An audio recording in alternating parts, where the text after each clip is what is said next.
Bonjour à tous, bienvenue dans le 50e tuto. Cette fois-ci nous allons faire un peu de paramétrage, surtout les paramètres utilisateurs. Donc j'ai créé une bride ici avec les paramètres utilisateurs que j'ai ici et mes équations sont ici. Donc il faut savoir que pour les paramètres utilisateurs on peut les importer ou les exporter. Dans mon cas je les ai exportés pour que justement vous puissiez les avoir. Donc ça c'est la première chose. La deuxième chose, euh, donc dans ce tuto on va voir comment créer un formulaire comme celui-ci. Là je peux modifier la taille grâce à mes équations du diamètre extérieur qui est ici. Donc si je passe à 200, quand je suis à 200 mm j'ai 8 perçages d'un diamètre de 6. Ok.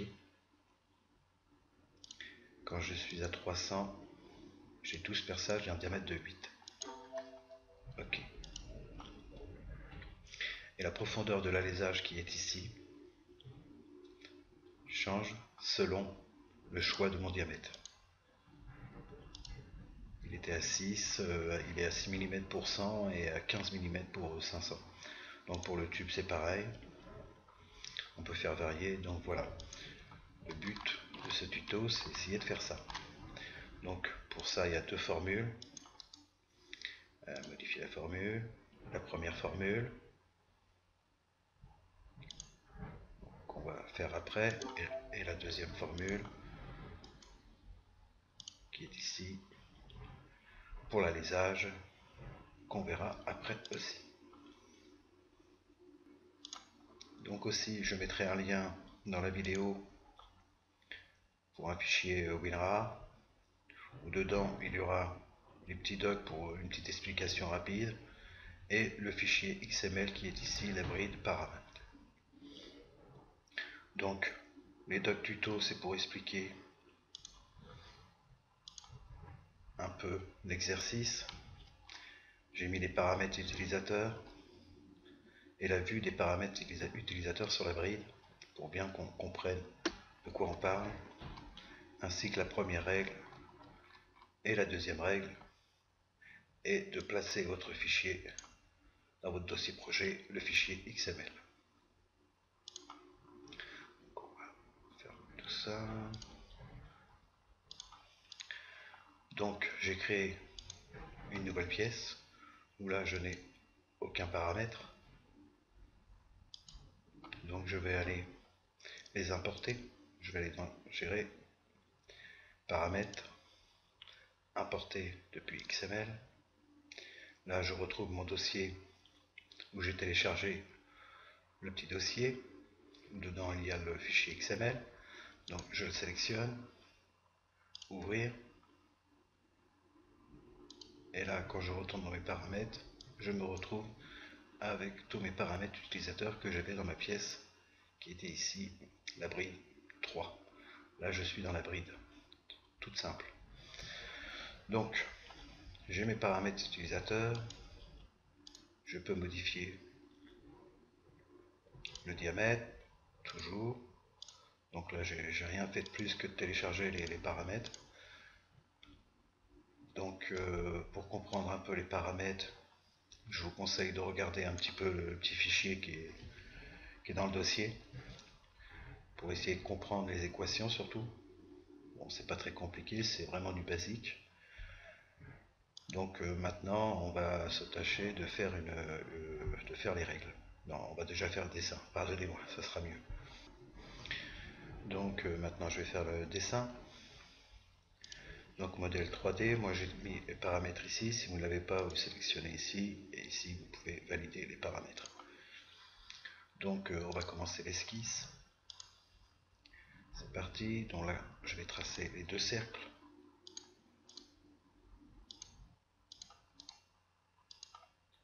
Je vais mettre mes cotes. Et là je vais toujours me servir de mes codes paramétriques. Donc liste des paramètres, diamètre extérieur, valider.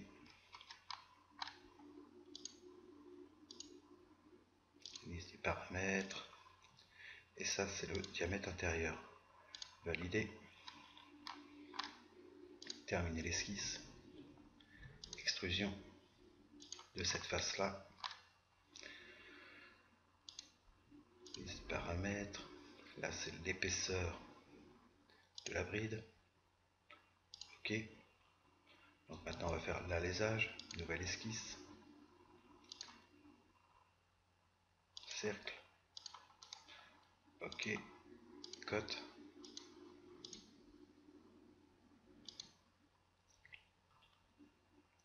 Diamètre alésage, je l'ai ici. Valider.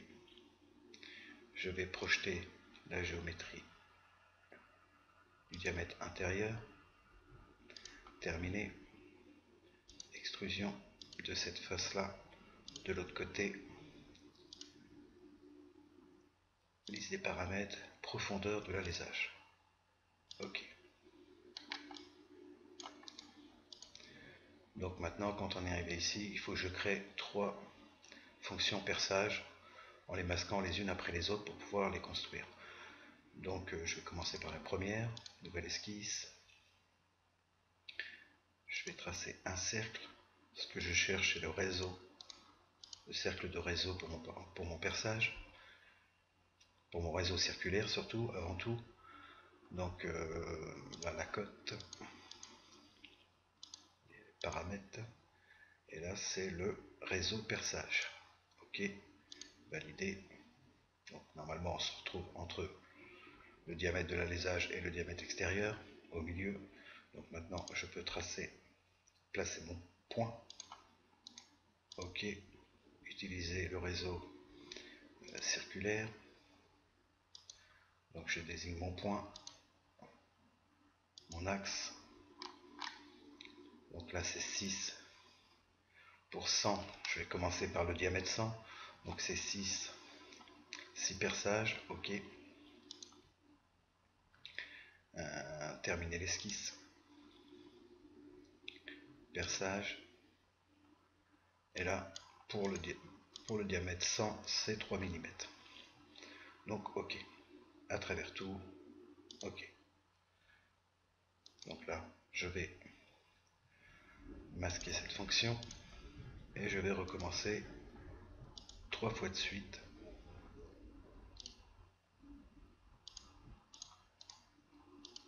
Ok.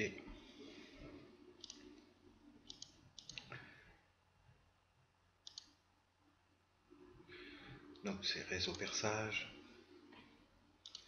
Valider. Un point. Ok. Réseau circulaire. Mon point. Mon axe. Et donc pour le réseau circulaire, je crois que c'était le perçage. C'était 8.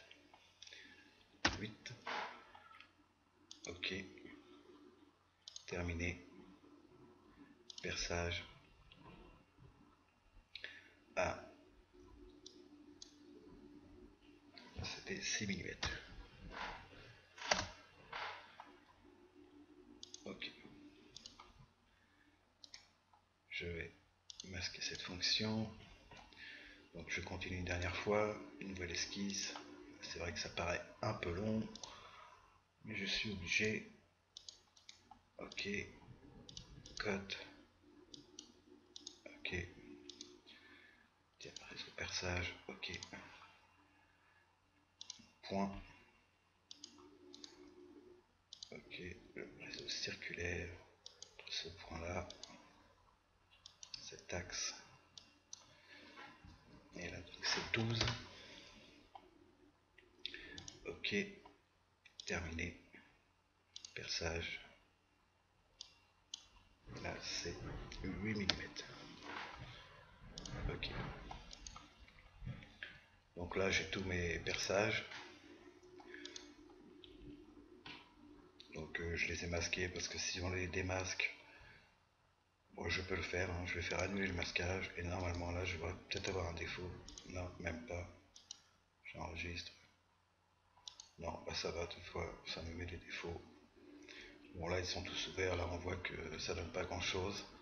Mais bon, on va créer une règle. Donc, règle, ajouter une règle. Je l'ajoute d'ici, mais dans gérer, on peut l'ajouter ici, ajouter une règle. Donc moi je vais le mettre que c'est la règle du nombre de perçages. Ok. Donc quand on a cette fenêtre qui s'ouvre, on peut récupérer les paramètres utilisateurs ici, comme les paramètres des fonctions. Moi ici j'utilise les paramètres utilisateurs. Pardon. Donc on va commencer par créer un if and diff. Donc là je vais lui dire, donc je vais noter exactement comme c'est écrit là. Moi je me sers du diamètre extérieur. Donc je vais lui dire que si le, alors moi je réécris diamètre extérieur est égal à 100 à l'heure. Donc là on va se servir de la fonction des fonctions isActive.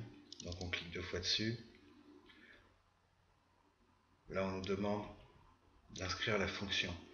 Donc là ce coup-ci c'est mes perçages 1, 2, 3. Le 1 c'est 100, diamètre 100, le 2 diamètre 200 et le 3 diamètre 300. Donc quand j'ai le diamètre 100, je veux que les deux autres soient faux et lui soit vrai. Donc voilà, on va écrire perçage exactement comme c'est écrit dans la fonction. Donc vous auriez pu la renommer aussi la fonction. Bon, moi je vais laisser comme ça. Perçage est égal à vrai. Je vais copier cette ligne.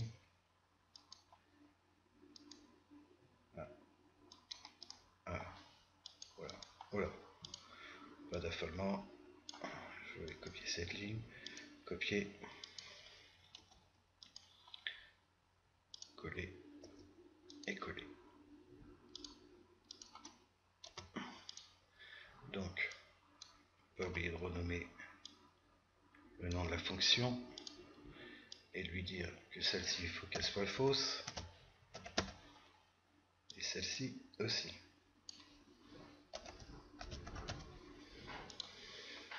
Donc maintenant, je vais copier tout l'ensemble même. Copier, coller, coller. Maintenant ici 200, 300, 1, 2, 3, 1, 2, 3. Donc évidemment celui-là sera vrai et celui-là sera faux.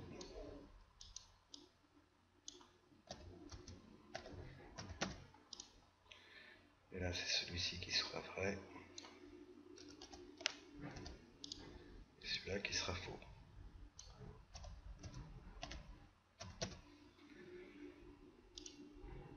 Ok, donc 1, 2, 3, 1, 2, 3, 1, 2, 3, perçage de 100. Donc si le diamètre est de 100, cette fonction sera vraie. Si le diamètre est 200, cette fonction sera vraie. Si le diamètre est 300, cette fonction sera vraie. Donc OK.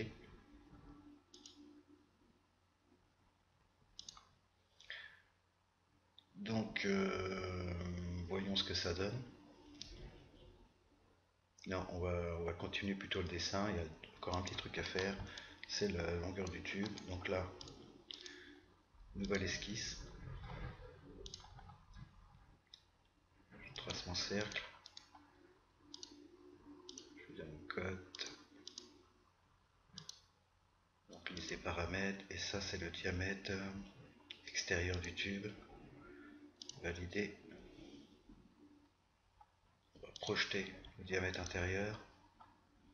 Terminé. On va faire une extrusion de cette face là, aller chercher la liste des paramètres et ça c'est la longueur du tube. Ok.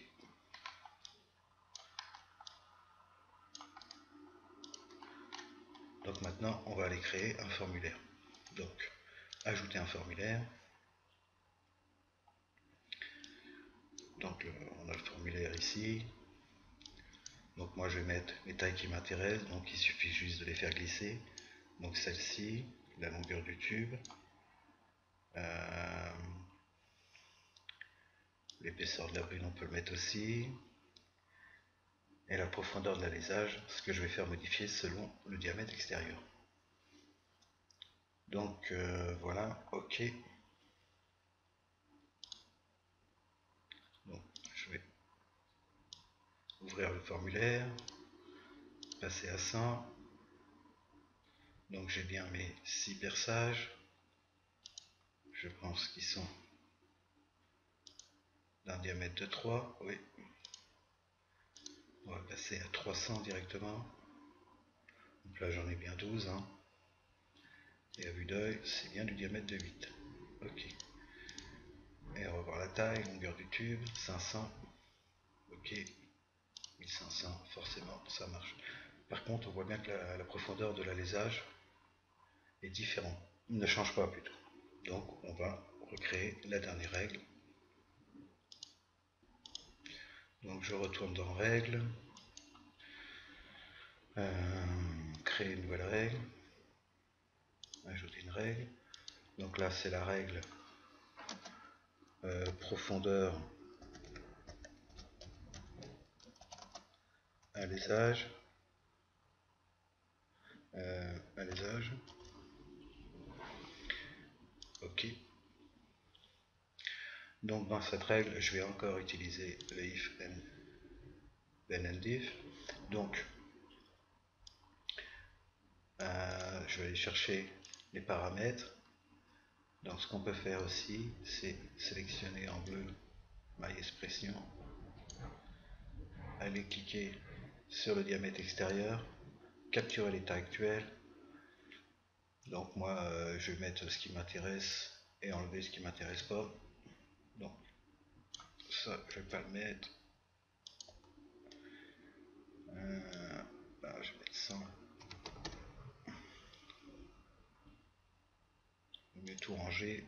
Hop, hop, hop. Et le profondeur, donc on va lui dire que si le diamètre est égal à 100, alors la profondeur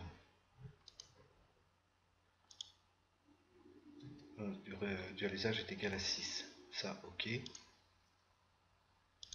Donc là, je vais remonter ça, copier.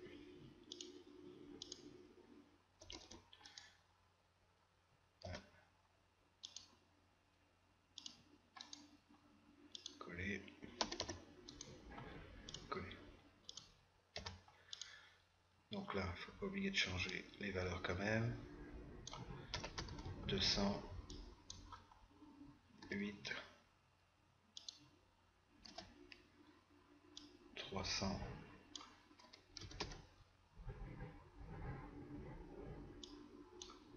Là c'est 15 et là c'est plutôt 10. Je vérifie. 10, 15. Donc ok, diamètre extérieur, profondeur alésage, ok. Donc on va mettre à jour. On va ressortir le formulaire. Donc on va passer au diamètre 100. Donc l'alésage est de 6. On va passer au diamètre 200. L'alésage est de 10. On va vérifier quand même. 10, ok. Et si on passe au diamètre 300,